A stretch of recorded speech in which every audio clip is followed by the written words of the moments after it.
En Hablando de Negocios nos atrae proporcionar información de interés cotidiano. Entrevistamos a expertas, a expertos de diferentes áreas que nos ofrecen un panorama en nuestro contexto, porque todo lo que sucede a nuestro alrededor impacta de una forma u otra en el mundo de los negocios. Hoy tenemos como invitada a Lucía Mortera Cavazos. Ella es una experta en formulación y ejecución de estrategias de transformación empresarial. Dirige una empresa de nombre Rautaki Consulting. Bienvenida, Lucía. Gracias por aceptar esta entrevista. Gracias a ti. Encantada. Muy bien. Pues, ¿nos podrías presentar tus antecedentes para que nuestra audiencia los conozca, por favor? Claro, bueno, pues mis antecedentes, soy licenciada en psicología, especializada en psicología laboral, pero realmente toda mi trayectoria ha sido en temas de estrategia, de excelencia operacional, mejora continua, etcétera. Sí. Tengo una maestría en tecnologías de información, lo cual complementa también mi expertise, mi trayectoria en el TEC. Uh-huh. Qué bien, Lucía. Pues, ¿cuál es el primer paso para desarrollar una estrategia de transformación empresarial efectiva? ¿Nos podrías...? Claro. Bueno, el primer paso cuando quieres desarrollar una estrategia para tu negocio es analizar tu empresa, saber en dónde estás, cómo estás respecto a tu industria, a tus competidores, qué quieren tus clientes, hacer un análisis de mercado. O sea, el primer paso es analizar, saber en dónde estás y, por supuesto, también saber a dónde quieres llegar, ¿no? Cierto, muy bien. ¿Cómo pueden las empresas identificar y aprovechar sus fortalezas únicas en el mercado? Porque hay empresas que tienen fortalezas únicas, ¿verdad? Así es. Y luego a lo mejor no las aprovechan mucho. Yo creo que ese es el reto. El reto, Saúl, es que las empresas, pues todas tienen que saber en qué se diferencian de sus competidores para saber qué cosa diferente la van a poder ofrecer a sus clientes, ¿no? Y bueno, pues parte de este análisis que te comentaba hace ratito implica eso, o sea, saber cuáles son mis fortalezas, qué es lo que hago excepcionalmente bien, qué es lo que hago mejor que todos los demás, y eso es lo que me va a hacer diferente. Para eso, hablando desde la perspectiva estratégica, pues existen diferentes herramientas, ¿no? que nos pueden ayudar para identificarlo de manera más precisa. Bien. ¿De qué manera la planeación estratégica ayuda a las empresas a navegar en tiempos de incertidumbre? Fíjate que yo he escuchado que hay empresarios que a veces dicen, oye, bueno, pero es que en este mundo de cambio no podemos planear porque no sabes qué va a pasar mañana.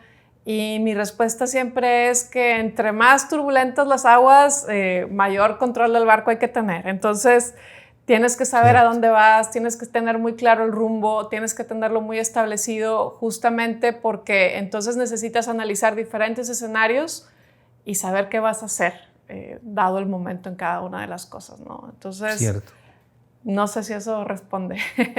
No, bien. Sobre todo en aguas turbulentas, controlar el barco, me parece una buena frase. Pues sí, ¿no? De mayor potencia tiene que ser tu faro, ¿no? Entonces, la planeación estratégica al final no es eso, es más que un faro que te va a indicar el rumbo. O sea, yo siempre pongo un ejemplo. Imagínate que vas en tu barco, ¿no? En medio del mar y es de noche y sabes que hay riscos y hay lugares donde puedes encallar, hay pues no sé, problemas, es de noche, no ves nada, estás así, y de pronto aparece un genio de la lámpara y te presta una linterna potente y te la va a prestar por 20 minutos, ¿no? ¿Cómo aprovecharías esos 20 minutos? Sí, ¿verdad? Pues te pondrías a ver el camino a todo lo que da, ¿no? Porque sabes que te la van a pagar. Esos 20 minutos es el equivalente a hacer tu planeación estratégica, es el tiempo que te sientas a observar el camino y a decir, ok, ya estoy seguro, por ahí me voy a ir. Cierto. Entonces, entre más turbulentas las aguas, más claro tienes que tener cuál es el camino que vas a seguir. ¿Cómo se alinean los objetivos a largo plazo con acciones diarias en una organización? Fíjate que en mi experiencia con la planeación estratégica, lo que más batalla en las empresas es, primero, bueno, pues planear es un esfuerzo, pero luego convertir esa planeación en implementación, en llevar a cabo lo que planeaste, es siempre un reto.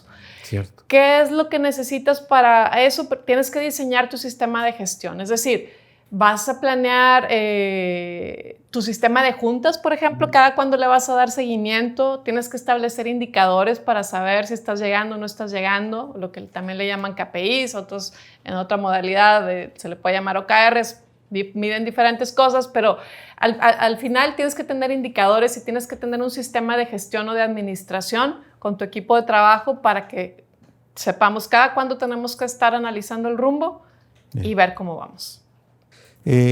¿Cuál es el desafío más común que enfrentan las empresas durante la transformación empresarial? Bueno, cuando una empresa necesita transformarse o está viviendo un cambio, lo que necesitamos es, el mayor reto al que nos enfrentamos es la resistencia. La resistencia al cambio. Sí, a veces de nosotros mismos, pero sobre todo del personal que labora con nosotros. Entonces, yo creo que ese es el mayor reto, la resistencia al cambio y el que la cultura no apoye esa estrategia que nosotros estamos planteando. ¿Podrías ampliar ahí algunas recomendaciones para superar esa resistencia al cambio? Recomendaciones para superar la resistencia al cambio. Bueno, primero, como líderes, tenemos que tener muy claro lo que queremos conseguir con el cambio. Eso es lo primero. Y crear en las personas que trabajan con nosotros, en nuestros colaboradores, en nuestros equipos de trabajo, crear una conciencia, una necesidad de ese cambio. O sea, si yo no creo que dar 3 pasos más es necesario, pues no los voy a dar. Solo porque tú me dices no los voy a dar. Yo necesito estar convencida de que necesito ese cambio. Cierto. Entonces eso es lo primero, crear esa necesidad, esa conciencia de necesidad del cambio y después convénceme de que yo quiero dar esos pasos, ¿no? Entonces como líder lo que necesitamos hacer es concientizar en la gente que el cambio es necesario y después ver cómo a ellos les va a beneficiar ese cambio. Y de ahí que podamos... también nosotros ser congruentes para decir, oye, bueno, pues si te estoy pidiendo que des 3 pasos más, luego te voy a dar permiso que los des, porque a veces les decimos que los tienen que dar y luego no los dejamos porque nos da miedo, porque a lo mejor se caen o porque, no sé si estoy siendo clara con mi ejemplo, pero a veces les pedimos cosas que no estamos dispuestos a permitir que hagan. Entonces, hay que diseñar la cultura y hay que trabajar con cada persona para ver qué le motiva, por qué lo necesita, convencerlos, pues. Ya, cierto. Pues eso impacta, por supuesto, en la productividad y eficiencia de las organizaciones, ¿verdad? Claro, pues si alguien si tú estás buscando un cambio, una transformación y alguien no quiere subirse a ese barco, pues puede ser que boicotee ese cambio, que te diga que no se puede, que empiece a hacer las cosas mal para demostrarte que no está bien hecho. Y bueno, hay muchas cosas en el cambio, no es nada más que yo esté convencida de querer cambiar, sino que además me des las herramientas para poder cambiar. Si necesito tener conocimientos nuevos, que me acerques a ese conocimiento a través de capacitación o que me lo modeles o lo que sea. Entonces, todas esas cosas, obviamente, si la gente sabe cómo hacer su trabajo, pues va a ser más productivo, va a ser más eficiente. Y si todos estamos alineados a una visión, vamos a ser también mucho más eficientes. Cierto. ¿Cómo definirías la excelencia operacional y su importancia en el éxito empresarial? Ok, bueno, la excelencia operacional se refiere a que seamos eficientes y a que seamos efectivos, ¿no? O sea, que logremos lo que necesitamos lograr con la menor cantidad de recursos posibles y no nada más hacerlo una vez, sino hacerlo consistentemente en el tiempo con toda la organización y todos los recursos con los que contamos, ¿no? Cierto. Entonces, si no eres excelente, es difícil que obtengas éxito, ¿no? O sea, si tienes que dar un resultado y no lo das, pues no hay éxito. Y si para dar ese resultado te vas a consumir la mayor parte de tus recursos, pues tampoco hay éxito. Tampoco Entonces, necesitas ser eficiente y necesitas ser efectivo. Y entre más efectivo seas, pues más exitoso eres. Cierto. ¿Qué recomendarías para mejorar precisamente esa eficiencia operativa y reducir costos, ¿verdad?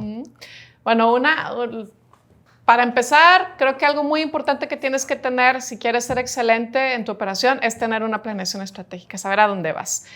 Después, te recomiendo mucho o recomiendo mucho a las personas que nos ven que implementen prácticas de Lean Management o de Lean Manufacturing, si es una planta productiva, que si eres una empresa que produce, pues que empieces a trabajar en tu control de procesos, puede ser con Six Sigma. Hay muchas herramientas, hay muchas metodologías que te pueden ayudar a ser más eficiente, pero te digo, tener una planeación, saber estar alineados todos, tener prácticas de clase mundial que son estas que te permiten reducir tus desperdicios, tener controlados tus procesos. Yo creo que eso es básico, ¿no? Cierto. ¿Cómo pueden las empresas equilibrar la innovación con la eficiencia operativa? Es una pregunta muy interesante. Bueno, muchos podrán pensar que están peleados, pero no, todo lo contrario. O sea, todos tenemos... Mira, si tú te dejas atrapar por el torbellino de la operación, pues no vas a poder tener tiempo de innovar. Entonces, de entrada tienes tú como empresario, pero también toda la gente que colabora contigo tiene que saber que necesitamos destinar un pequeño tiempo, un pequeño porcentaje del total de nuestro tiempo a pensar en cómo hacer las cosas diferente. Porque pues sí sabemos que si todos los días hago lo mismo, pues todos los días voy a tener el mismo resultado. Quiero crecer, necesito hacer algo diferente. Entonces, ese diferente es el campo de la mejora, y hay mejoras que son pequeñas y hay mejoras que tienen que ser enormes, que es lo que nos referiríamos con innovación, ¿no? O sea, en hacer las cosas totalmente diferentes. Ahora, si tú dices, bueno, pero es que yo no tengo presupuesto para tener un departamento de desarrollo, un departamento de innovación, bueno, la verdad es que hoy con la triple hélice puedes acercarte a programas gubernamentales, puedes acercarte con universidades y decir, oye, pues me interesa mejorar este producto o este servicio. Pues puedes poner un grupo de estudiantes a investigar acerca de eso y de cómo poder innovar, ¿no? Sin que tú realmente tengas que destinar tanto presupuesto a tener un área dedicada. Hay estrategias. Cierto. Son estrategias que luego no usamos las empresas, o sea, como que las universidades están muy en un lugar y las empresas en otro. O sea, como que yo pensaría que no hay una buena comunicación armónica, ¿no? En México, sobre todo en Nuevo León, se están haciendo muchos esfuerzos para que la triple hélice realmente funcione. El éxito, yo creo que del desarrollo económico de un país es que la triple hélice justo logre trabajar en conjunto. Cierto. Pero bueno, a veces el no ver estas opciones es un reflejo de que estamos tan metidos en nuestro torbellino que no alcanzamos a sacar la cabeza para ver qué otras opciones puedo haber, y a lo mejor, oye, ahí está la solución a tu problema, pero estás tan metido, no te das ese tiempo para mejorar, que se te pasan las oportunidades. Sí, ¿verdad? Bien. ¿Cuál es el papel de liderazgo en la conducción de una transformación empresarial? Bueno, pues con el líder empieza todo, ¿no? Sí, ¿verdad? Pues como líder eres el que vas a llevar o no a tu equipo. Entonces, como líder, ¿cuál es el papel? Pues primero que nada, que tengas una visión, que tengas un rumbo muy claro hacia dónde quieres llevar. Y yo creo que la segunda cosa más importante es que diseñes la cultura de tu empresa para poder alcanzar ese rumbo. O sea, una empresa va a desarrollar una cultura, ¿la crees o no? Entonces, si tú no la creas, se va a crear sola a su aire, ¿no? Es como un niño. Si no lo educas, pues se va a educar solo, como quiera. Es igual la cultura de una empresa. Entonces, tienes que definir un rumbo, tienes que crear la cultura de tu empresa, tienes que diseñarla, tienes que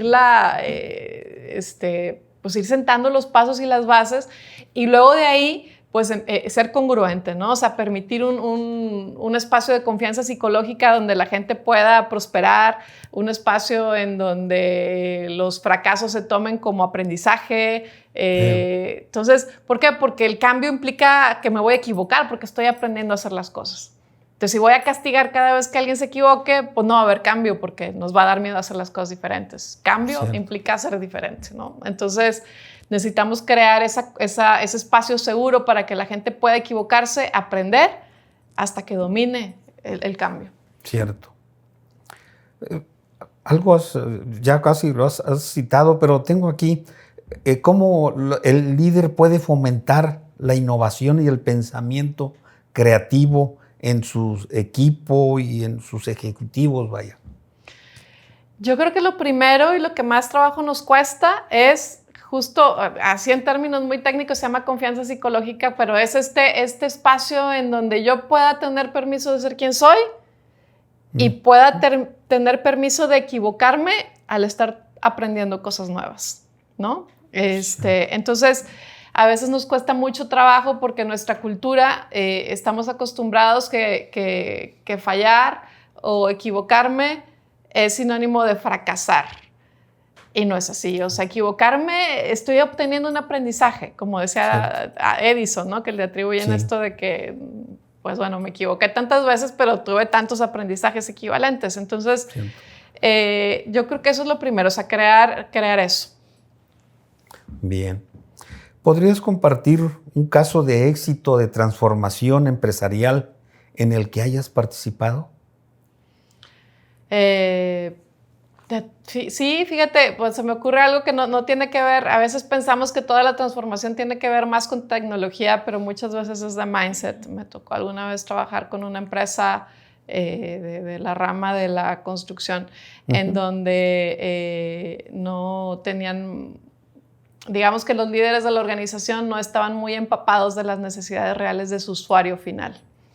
Entonces hicimos todo un proceso como de cambio de cultura desde el design thinking, de decir, bueno, realmente qué es lo que mi usuario está requiriendo. Y entonces al ir, hicimos toda una campaña en la que fuimos a visitar a los usuarios de las casas, o sea, todo el equipo directivo bajo digamos, la excusa de irles a hacer una encuesta o así, pero para que los líderes pudieran ver cómo vivían al final los usuarios. Sí. Entonces, ellos al llegar a ver dijeron, en la torre no es nada de lo que me imaginaba. Y eso hizo desde rediseño de las casas, cómo se ofrecían, o sea, fue una transformación completa de la organización. Y bueno, pues fue lo que no se vendía empezó a venderse, ¿no? Simplemente por cambiar nuestro mindset. Sí, ¿verdad? Luego es diferente el concepto que nosotros tenemos a cuando realmente lo vivimos, ¿no? Exacto, ¿no? Porque pensamos que toda la gente se parece a nosotros y no es así. Digo, claro, nos parecemos en muchas cosas, pero cada usuario es único y tiene sus necesidades muy particulares. Cierto. ¿Qué lecciones aprendidas puedes compartir de proyectos que no cumplieron con las expectativas?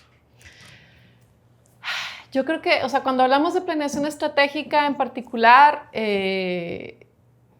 la lección es justo lo que hablábamos casi al principio, diseñar muy bien tu sistema de gestión para que lo que planees pueda llevarse a piso. Porque te la puedes pasar una semana bien padre haciendo tu planeación estratégica, pero no te diste el tiempo de alinear tus procesos y entonces lo que planeaste se va a ir al cuerno. O sea, tuviste un ejercicio de una semana bonito y caro y lo que tú quieras y lo vas a guardar en un cajón. Esa es una. Y la otra es no involucrar a todo lo que le llamamos los stakeholders, a toda la gente que está relacionada con el cambio que se quiere hacer.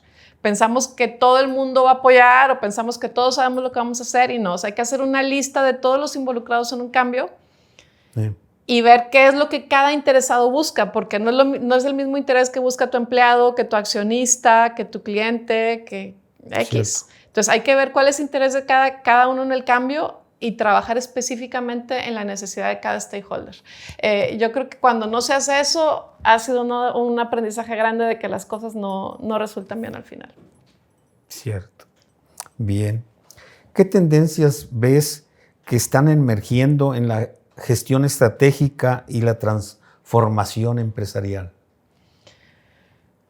Estamos en un mundo de cambio total, yo creo que, pero hay varias muy importantes. Por ejemplo, todo lo que tiene que ver con igualdad, con inclusión, con sustentabilidad, eso es algo que si no estás atendiendo hoy como empresa, te va a pasar factura porque pues, la generación Z que ya está empezando a obtener poder adquisitivo, ellos compran por propósito, ¿no? Entonces, entonces hay que tener inclusión, hay que tener todo este tipo de cosas. Obviamente, toda la parte tecnológica, la automatización, es algo que ya está aquí, la inteligencia artificial, el machine learning. Entonces, necesitas empezar a automatizar tus procesos. La economía circular, que va relacionada con el primer punto que te mencionaba al principio. La multiculturalidad. Híjole, yo creo que hay un montón de tendencias. El envejecimiento de la población es algo que está cambiando la forma de hacer negocios ya hoy, incluso en nuestro país, ¿no? O sea, tenemos que empezar a pensar que en 30 años ya no va a haber tantos niños ni jóvenes y que entonces ahora nos estamos muriendo más tarde, ¿no? Por decirlo así de una manera muy burda. Entonces, pues, ¿cómo vamos a entretenernos de viejitos, no? O sea, ese es el tema. El otro día platicaba con un cliente de casinos que dice, bueno, es que ahora los casinos son guarderías para personas mayores. Entonces, te fijas, es un negocio muy diferente el de hoy que el que tenía mi papá, me dice, ¿no? Entonces, ¿por qué? Porque pues, el envejecimiento de la población es otra tendencia que está ahí. Hay un montón, pero bueno, yo creo que esas son algunas que podría mencionarte. Bien, qué bien. ¿Cómo pueden precisamente las empresas prepararse para el futuro del trabajo y de la colaboración, ¿verdad? De tener buena colaboración, ¿cierto? Pues yo creo que todo empieza primero con el mindset. Tenemos que saber que si seguimos haciendo lo mismo, no vamos a evolucionar al ritmo que está evolucionando el mundo. Tenemos que estar abiertos. Tenemos que empezar a diseñar culturas de trabajo más inclusivas. Está habiendo una escasez de talento increíble, ¿no? Entonces, muchas de las empresas más grandes están volteando a ver a lo que se le puede llamar minorías para traerlas, incorporarlas y están teniendo muchísimo que aportar. Entonces, diseñar estas culturas más incluyentes es algo básico y pues empezar a trabajar en la automatización. Automatización. Precisamente, ¿qué impacto crees que tendrán las tecnologías emergentes en la estrategia empresarial en los próximos años, Lucía? Híjole, pues no sé, por ejemplo, con tu negocio particular, pues no sé, la impresión 3D, ¿no? Se me fue el nombre ahorita de esta, ¿cómo se llama? El tipo de manufactura que, pues más que manufacturar, es imprimir en 3D. Se me fue ahorita el nombre. Está el Internet de las cosas, está el 5G, que facilita que el Internet de las cosas opere. Pues todo lo que tiene que ver con inteligencia y machine learning está ya en absolutamente todo y está ahí para que lo aprovechemos y lo convertamos en negocio, ¿no? Entonces, yo creo que son algunas de las tecnologías emergentes que se me ocurren en este momento. Bien. Sí tenemos que estar al pendiente para actualizarnos Así es. Y no quedarnos... No oxidarnos. ¿Qué consejo darías a los emprendedores que están iniciando un viaje empresarial? Ay, es un tema. Fíjate que entre las cosas que hago, apoyo a una mesa de pymes en la Secretaría de Desarrollo Económico de Monterrey y pues nos damos cuenta que pues los emprendedores traen muchas ganas y tienen un montón de buenas intenciones, pero los emprendedores muchas veces no se dan el tiempo de planear como deben de planear, ¿no? Entonces, el primer consejo es ese, o sea, planea, haz tu plan de negocios, haz tu modelo de negocios, empieza sabiendo qué es lo que vas a hacer. Está bien improvisar, pero un negocio no se da de la improvisación al 100%. Digo, tú lo sabes, yo lo sé. Tienes que sentarte a ver qué quieres para el futuro y eso se diseña, no va ocurriendo solo. Entonces, eso es lo primero. La segunda, que también lo hemos comentado, es pues que no te dé miedo fracasar. Si te equivocas, pues te levantas. Seguirle. Te levantas y le sigues y ya aprendiste una manera en la que las cosas no se hacen y ahora hay que aprender la otra forma en la que sí se hagan, ¿no? Entonces, rodéate de expertos, no estás solo. Acércate a las cámaras, acércate a los clústeres, acércate al gobierno, a otras asociaciones en donde pueda haber gente que te pueda aconsejar, Hay gente que ya vivió lo que viviste y que te puede dar consejos para que te vas a tropezar con la piedra que alguien ya más se tropezó, ¿no? Yo creo que son algunos de los consejos que yo daría. Bien, gracias. ¿Cómo pueden las pequeñas empresas adoptar prácticas de grandes corporaciones en su estrategia? Bueno, lo primero es que las conozcas, ¿no? Porque ¿cómo las vas a implementar si no las conoces? Entonces, lo primero es infórmate, lo que te decía hace rato, o sea, rodéate de personas que ya hoy lo hacen mejor que tú para que esas mejores prácticas las puedas traer contigo. Entonces, primero infórmate y luego, ¿cómo las puedes aplicar? Bueno, pues de entrada, o sea, establece indicadores, de entrada haz una planeación estratégica o al menos haz un plan de negocio. Ya de entrada si tienes esas dos cosas ya vas de gane, ¿no? Pero vuelvo a lo mismo, o sea, antes de implementarlas tienes que conocerlas. Rodéate de gente que ya lo hace hoy mejor que tú para que las conozcas. Ya, bien. ¿Qué recomendaciones tienes para mantener la motivación y el enfoque en el logro de metas a largo plazo?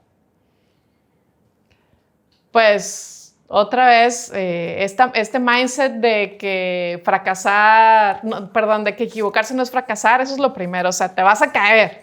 Es como un bebé que está aprendiendo a caminar, pues se va a caer, ¿verdad?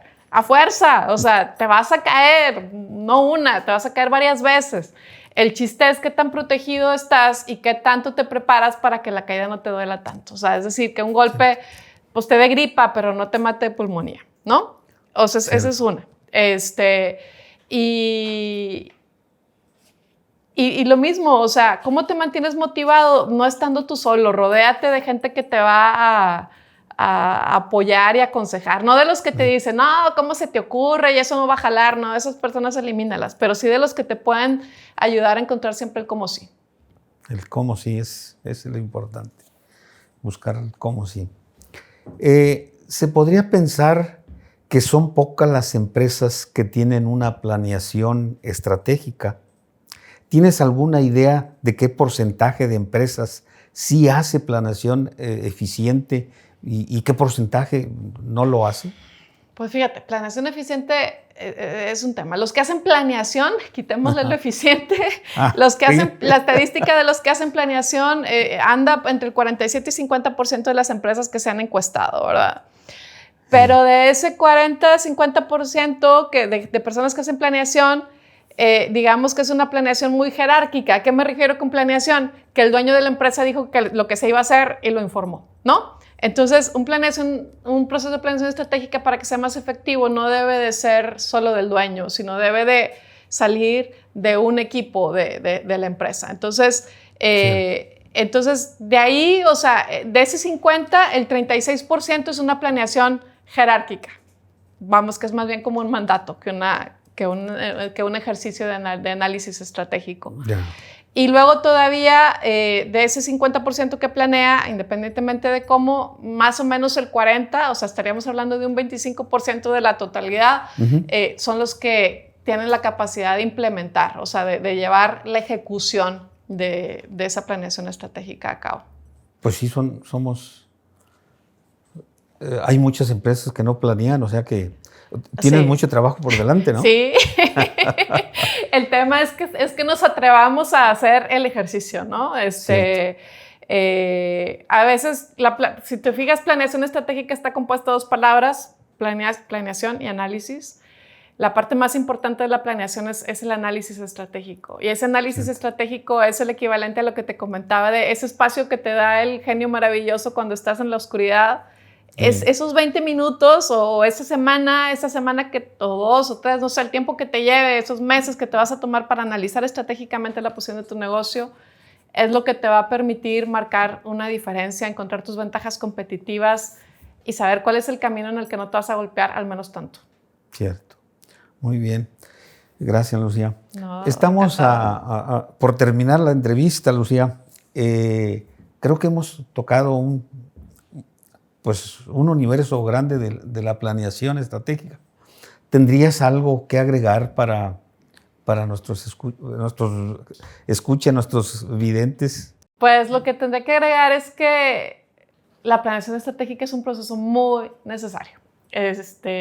No le damos la importancia que debería, pero pues es lo que nos hace diferentes en cómo emprendemos y cómo hacemos negocio en México contra otros países del mundo. En México como que no nos encanta tanto planear y sin embargo es un proceso extremadamente necesario si es que quieres sobresalir, ¿no? Si quieres llegar a tener un éxito sostenido, porque el que hagas algo hoy, y tú lo sabes, probablemente estés de acuerdo conmigo, pero el que hagas algo hoy y sea negocio hoy, no quiere decir que en 5, que en 10, en 15, en 20 años va a seguir siendo un negocio. Entonces, si hoy tienes un parque de diversiones o, por ejemplo, un lugar de entretenimiento para niños, en 20 años ya no va a ser negocio porque no va a haber niños. ¿Qué estás haciendo hoy?